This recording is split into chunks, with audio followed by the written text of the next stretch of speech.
We did our group project in Psychology 343 on religion and environmentalism.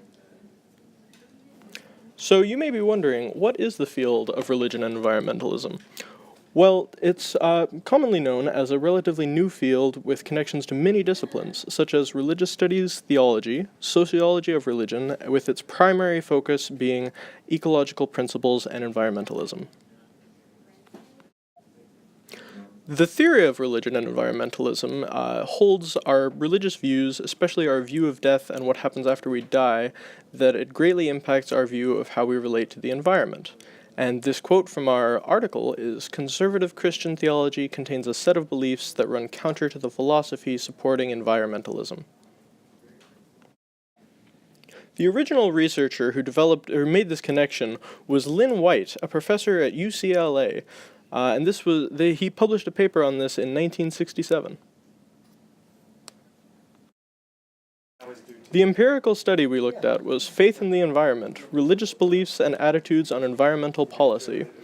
This quote accurately summarizes the results section of this paper, and we find that conservative eschatology, religious tradition, and religious commitment all have strong bivariate associations with environmentalism. In easier to understand language, the results of the study found that conservative religious beliefs, traditions, and commitment are all strongly correlated with environmentalism. However, conservative eschatology was found to be the strongest predictor of environmental perspectives. To briefly explain eschatology, it is simply the belief that you have from a religion about what happens after you die. So going to heaven is a possibility, going to hell is another one.